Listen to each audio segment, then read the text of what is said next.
మనం ఇప్పుడు ఒక వెహికల్ తీసుకుంటున్నామనంటే, ఓకే. దాని గురించి స్పెసిఫిక్‌గా అన్ని ఫ్యూచర్స్ అన్నీ మనం తెలుసుకున్న తర్వాతనే మనం వెహికల్‌ని తీసుకోవాలి. హ్మ్. అది ఎట్లా అంటే ఇప్పుడు కొన్ని షోరూమ్ ట్రాక్ అని చెప్తారు మనకు. హ్మ్. ఒక కస్టమర్ మనకు బై చేస్తాడు. మనం తీసుకుంటాం దాన్ని. దాన్ని తీసుకున్న తర్వాత మనం షోరూమ్ ట్రాక్ ఉందా? లేదా? దాన్ని స్పెసిఫిక్‌గా తెలుసుకున్న తర్వాతనే మనం ఇంకో కస్టమర్‌కి అమ్మాలి. హ్మ్. కొన్ని షోరూమ్ ట్రాక్ అని చెప్పి బయట డెంటింగ్, పెయింటింగ్ చాలా ఉంటాయి. హ్మ్. అట్లాంటివి చాలా అవన్నీ తెలుసుకున్న తర్వాతనే మనం వెహికల్ అనేది ఇంకొకరికి అమ్మాలి. ఓకే. ఈ మధ్య కాలంలో ఢిల్లీ బండ్లు అని ఢిల్లీ నుంచి చాలా బండ్లు తెచ్చి అమ్ముతున్నారు. వాటిని కొనడం వల్ల మనకు లాసా? లాభమా? ఎలా ఉంటుందంటారు? అంటే అందులో లాభం ఉంటది, లాస్ ఉంటది. హ్మ్. ఎట్లా అంటే ఇప్పుడు ఢిల్లీ నుండి మనకొస్తది. మనం వచ్చినప్పుడు ఆ టాక్సెస్ అన్నీ యాడ్ చేసుకొని రిజిస్ట్రేషన్ అయితది. హ్మ్. అది అప్పుడు 1-1.5 చార్జెస్ అవుతది హ్మ్. మనకు. ఆ టాక్స్ అనేది మనం పే హ్మ్. చేసుకోవాల్సుంటది.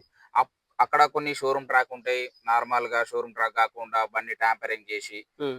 డెంటింగ్, పెయింటింగ్ చాలా అట్లా మోసాలు కూడా చాలా జరిగినాయి ఓకే. ఈ మధ్య కాలంలో. హ్మ్.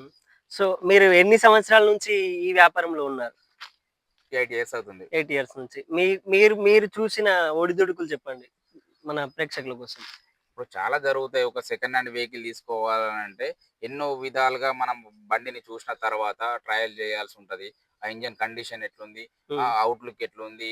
దానికి ఫైనాన్స్ ఎట్లుంది? అవన్నీ క్లియర్ చేసుకున్న తర్వాత అంతా క్లియర్ కట్‌గా ఉన్న తర్వాతనే మనం వెహికల్ అనేది పర్చేజ్ చేసుకోవాలి. ఒక కొత్తగా కారు కొనుక్కోవాలనుకునే వ్యక్తి, ఇప్పుడిప్పుడే డ్రైవింగ్ నేర్చుకొని సెకండ్ హ్యాండ్‌లో కారు కొనుక్కోవాలనుకునే వ్యక్తి, సో, ఏమేమి జూసుకోవాలంటారు దాంట్లో? వాళ్ళు ఇప్పుడిప్పుడే నేర్చుకున్న వ్యక్తి అయితే నా సజెషన్ ఏందనంటే ఒక చిన్న వెహికల్ తీసుకోవాలి. ఓకే.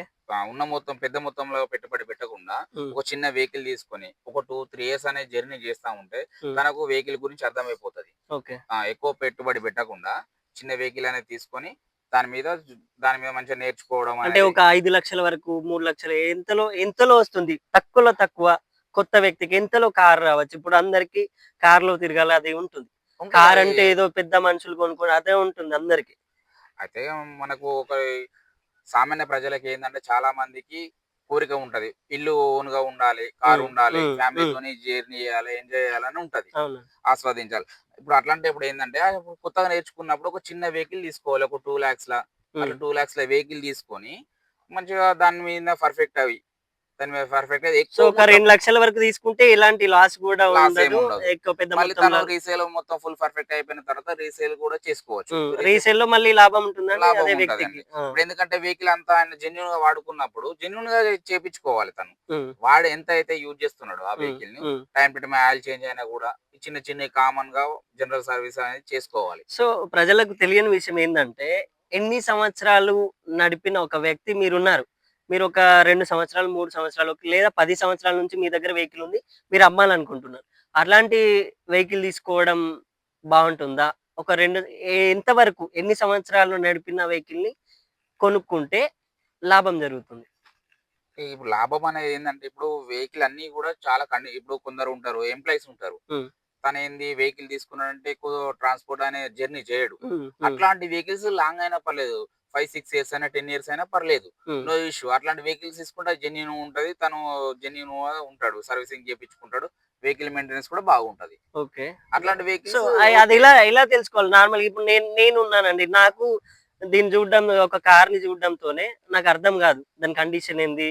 ఒక మెకానిక్ దగ్గరకి తీసుకెళ్లడమా? మీలాంటోళ్ళని మీలాంటోళ్ళు బిజీ బిజీగా ఉంటారు కాబట్టి రారు. ఒక దానికి మెకానిక్ సజెషన్ తీసుకోవడమే మంచిది. మెకానిక్ సజెషన్‌తో సో 100%. హ్మ్. ఎందుకంటే వెహికల్ కండిషన్ ఎట్లుంది? హ్మ్. హ్మ్. వెహికల్ ఇప్పుడు ఎగ్జాంపుల్ ఒక 10 ఇయర్స్ వెహికల్ ఉంది. హ్మ్. ఇంకొక 5 ఇయర్స్ అయితే ఎక్స్‌పైర్ అయిపోతది. అవును. మళ్ళీ ఇంకొక 5 ఇయర్స్ ఎక్స్‌టెండ్ చేసుకోవచ్చు. ఓకే. కానీ ఆ 5 ఇయర్స్ కూడా మనకు కండిషన్‌లో ఉంటదా? హ్మ్. లేకుంటే ఏమైనా ప్రాబ్లమ్స్ ఉన్నాయా? హ్మ్. అవన్నీ తెలుసుకొని ఖచ్చితంగా మెకానిక్‌ని సంప్రదించడం చాలా మంచి ఉత్తమం. ఇప్పుడు దీనికి మళ్ళీ సేమ్ కొత్త వెహికల్ ఏదైతే కొంటాం దానికి రిజిస్ట్రేషన్ ఇవన్నీ ఏవైతే ఉంటాయో, ఈ సెకండ్ హ్యాండ్ వెహికల్ కొనుక్కున్నప్పుడు గూడా సేమ్ అలాగే ఉంటుందా? ఉంటామండి. ఇప్పుడు ఎట్లా అంటే ఎగ్జాంపుల్ మన డిస్ట్రిక్ట్ ఉంది ఇప్పుడు. హ్మ్. మన లోకల్ డిస్ట్రిక్ట్ అయితే ఏం గాదు. హ్మ్. లోకల్ డిస్ట్రిక్ట్ అయితే ఒక 1500 లోపు అయిపోతది రిజిస్ట్రేషన్. హ్మ్. ఎన్‌ఓసీ ఉంటే, ఆర్‌సీ కార్డ్ ఉంటే క్లియర్ అయిపోతది. ఓకే. వేరే డిస్ట్రిక్ట్ అయితే ఏందంటే సీసీ ట్రాన్స్‌ఫర్. ఓకే. అంటే ఈ డిస్ట్రిక్ట్ నుండి ఇంకొక డిస్ట్రిక్ట్ ట్రాన్స్‌ఫర్ అనేది ఉంటదొకటి. ఓకే. సీసీ అనేది ఉంటది. ఆ హ్మ్. సీసీ పేపర్ అనేది ఓనరు పోయి రిజిస్టర్ ఉన్నట్టు ఇక అక్కడ వాళ్ళకి సంబంధించిన ఆర్‌టీ ఆఫీస్ ఉంటది కదా! ఆర్‌టీ ఆఫీస్‌లో స్లాట్ బుక్ చేసుకొని సీసీ ఇప్పుడు అనే పేపర్స్ వెహికల్ ఓనర్ దగ్గర నుంచి మనం హ్మ్. తీసుకోవాల్సిన పేపర్స్ ఏంటివేంటివి? అదే సేమ్ డిస్ట్రిక్ట్ అయితే నో ఇష్యూ. హ్మ్. ఆర్‌సీ కార్డ్ ఉంటది. హ్మ్. దానికి ఫైనాన్స్ లేకుంటే ఎన్‌ఓసీ ఉండాలి. హ్మ్. మనకు తన ఆధార్ కార్డ్ ఇస్తే మనము 29, 30 పేపర్ పైన ఆధార్ కార్డు ఈ 29, 30 పేపర్ ఏంటండి? ట్రాన్స్‌ఫర్. ఓకే. అంటే నా ఇష్టపూర్వకంగా నేను ఈ వెహికల్ సేల్ చేస్తున్నా. హ్మ్. హ్మ్. అని చెప్పి నా వెహికల్ ట్రాన్స్‌ఫర్ చేస్తున్నా అని తన ఇష్టపూర్వకంగా సిగ్నేచర్ చేయడం. యాస్ పర్ ఆర్‌టీఏ పరంగా. ఓకే. హ్మ్. థాంక్ యూ అండి. థాంక్ యూ అండి. ఇంకా ఇలాంటి సమాచారాన్ని తెలుసుకోవడానికి ఇంకా వీడియోస్ అప్‌లోడ్ చేస్తూనే ఉంటాం. ఈ వీడియోస్ మీ దగ్గర దాకా చేరాలంటే 'ఠాగూర్ యువసేన'ని లైక్ చేయండి, సబ్స్క్రైబ్ చేసుకోండి, గంట నొక్కండి.